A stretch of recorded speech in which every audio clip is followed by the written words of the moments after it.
We're following breaking news out of Escondido, where many firefighters are working to put out a fire right now. Thanks for joining us at 6 a.m. I'm Eric Connard. And I'm Nada Iranpour. This happening in the 700 block of North Escondido Boulevard. And that's where CBS 8's Chris Groh is joining us live from the scene there. Chris, you spoke with firefighters. What's the latest now? Yeah, first things first, we want to let you know that no firefighters have been injured, and it does not appear that anyone was inside this building, that this was an unoccupied building, that this is a business that has not been operational for quite some time. Now, this was a very large, very busy response to this fire. When they got on scene, they quickly realized that this was something that could potentially jump to maybe some of the other surrounding businesses, and so they wanted to make sure that they got this on hold, so they immediately escalated that response once they got that call sometime around 1:55. Now, what you can see here in our live picture, of course, are those firefighters who are going to continue to make sure that those hot spots close down to the ground are going to be put out before they are able to get someone in to check out the structure. Because here's the thing, that roof has partially collapsed under the, again, the heavy flames that were building there underneath for quite some time. So this is a partial collapse of this building. Now, what we can also report is that it does not appear that the flames jumped to any of the surrounding businesses. The damage contained to this, again, this non-operating car wash at this time. There is some potential for some water damage because so much of it was used. But as firefighters have told us right now, they are mopping up those hot spots right now. This area expected to be closed for quite some time. We spoke with the division chief from Escondido Fire about what their main goal when they got here on scene was. Here's him expanding on that just a little bit. Take a listen. For the most part, we're successful in protecting those adjacent structures, and it seems to be the majority of the fire activity was the main fire occupancy. Really didn't travel any further than that. Yeah, so what they're going to be doing right now is, again, mopping up those hot spots, making sure that nothing builds back up, especially because, again, they are very, again, concerned about the surrounding businesses. Now, what we're told is some of the questions that we had, of course, was this is a car wash, it does appear. Were there any signs that maybe any chemicals were burning? They told us no evidence of that, no signs of that, anything like that. They did not see any blue flames, etc., or get that smell of any type of chemicals that may have been used in any type of, again, car wash capacity. Again, no firefighters hurt. Did not appear that anyone was inside. And once they have building engineers that can go in and assess the structural integrity, then they can send in, if it is safe, some of their arson investigators to get an idea about how a fire like this can start at a business that, again, not only was closed at this hour, but also not operational at this time. You can see some of those fences surrounding them. That has been there for quite some time. Eric and Netta. Some good work by those crews. All right, Chris, thank you very much. And now we are following this breaking news out of Oceanside, where you're looking at here a small plane that landed on State Route 76. This happened just before 2 this morning, about 4 hours ago. The plane has now been cleared off the 76, so traffic at this moment is not impacted. Yeah, it landed near Canyon Drive. No injuries were reported, but we are just learning the 2 people on board the plane are now under arrest. Oceanside police telling us they found a large quantity of narcotics inside the Cessna. The pilot reported engine failure as the reason for the emergency landing, so the FAA is now investigating. All right, it is now 6:04, and so glad you're with us here on CBS 8. I know we've been covering a lot this morning. Of course, your forecast is a big one, too. Yes. Yeah, I mean, a very busy morning that we have on hand. So absolutely, weather still very similar to what we've seen over the last several days, which has been cooler than normal temperatures close to the coastline and inland. Across the mountains and deserts, temperatures have generally trended warmer than normal and are actually going to get even hotter as the weekend comes around. Along the coast and inland, however, there aren't going to be many changes between now and the upcoming weekend. Marine layer out there shows that it is quite gray. Coming up, we'll talk about whether or not we see this gray stick around for the mornings to come, or whether or not we're going to see a warm-up on the way. Back to you. All right. Thank you so much, Evan. And now later this morning, San Diego City leaders are set to address a recent rise in hate crimes. This comes as police investigate 2 separate pellet gun shooting attacks in Hillcrest. CBS 8's Regina Irita is live in Hillcrest, where city officials will be gathering there to discuss this in a couple of hours. Regina. Yeah, that's correct. Good morning, Eric and Netta. This is going to be a press conference hosted by Councilmember Raul Campillo and Councilmember Stephen Whitburn in just a couple of hours here in Hillcrest. They'll be discussing and mainly addressing some of the issues like those hate incidents that they've been seeing in this area, talking about some of the resources that they need to pool to respond to this, and most importantly, how to help some of the victims who have experienced these hate crimes. Now, Hillcrest, as we know, has recently experienced a rise in hate incidents.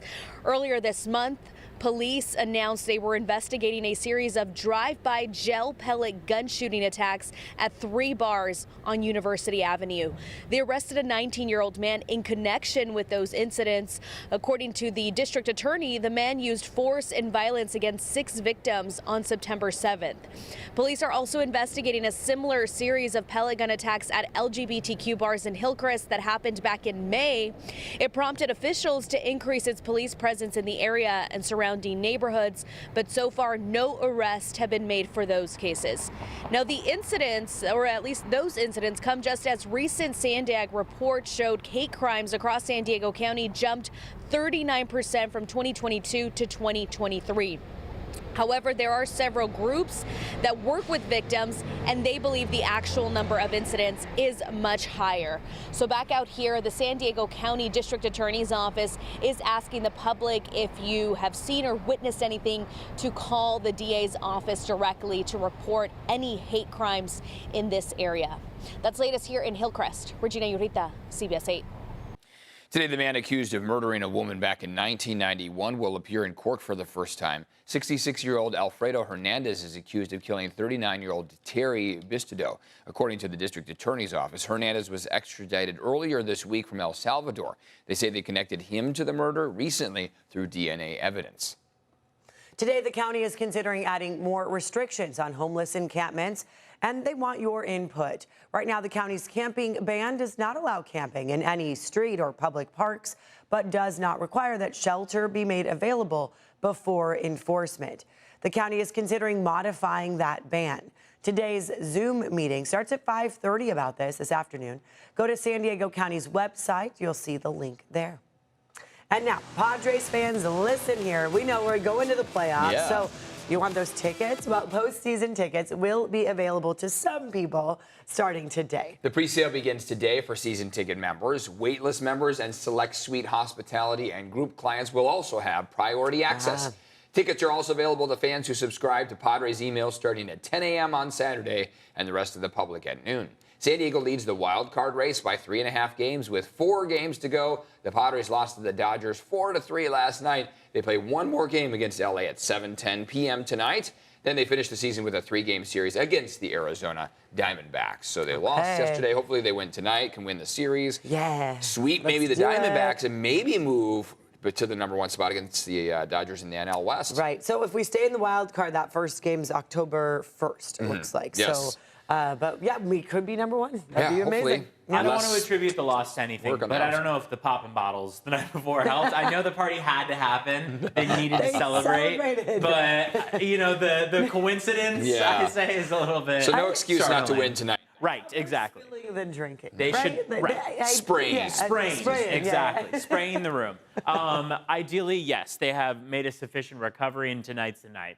Good morning to you. Thursday, here we are. It's 6:08 right now, and that marine layer has once again, unsurprisingly, drifted on shore. We're going to see that dense marine layer lead to gray skies as we start off the morning over the next couple of hours. And then as it peels its way back, we will start to see more and more sunshine across the county. It'll linger right around the 5 freeway, and that means that over the last several days, it has been tough to see some of that sunshine at the beach. But we have had some windows in there where it's been very likely. What we're going to watch for in the upcoming weekend is a change in the forecast that'll likely leave a lot of these clouds behind, especially as we go into the beginning of next week, and help encourage a gradual temperature warm-up. So the emphasis is that between now and the upcoming weekend, today, Thursday, and about Sunday, we don't have any major day-to-day changes. The forecast generally looks like this, but by early next week, we start to see a ridge of high pressure build that'll help to encourage that gradual temperature warm-up. It'll decrease our cloud cover and increase our temperatures. Out the door right now, 58 degrees,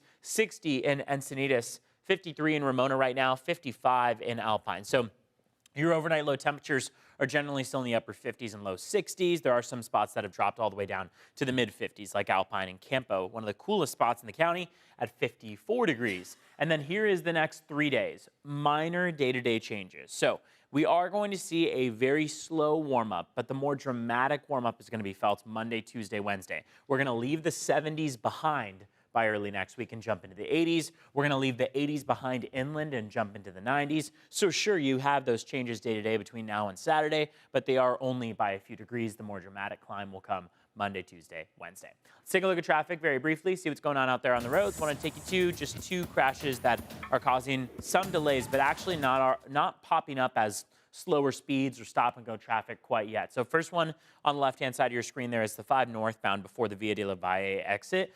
We have had this on our maps for at least the last half hour, and it looks like it's been able to be pushed over to a shoulder because it is pretty clear that traffic is not backing up in either direction right now. On the right-hand side, crash on the 15 northbound. This is at Ted Williams Freeway. That is starting to cause some delays. We had a little bit of yellow right up to the north of it, so we're watching for some possible delays in the coming half hour or so, depending on how fast CHP is able to clear that one. Let's take a look at your speeds out at the border. San Ysidro, Port of Entry, 100-minute wait right now. So about an hour 40 it's going to take you to get across. Otay Mesa, Port of Entry is going to be just a bit faster at about an hour 15. Remember, the latest is over on CBS8.com/traffic.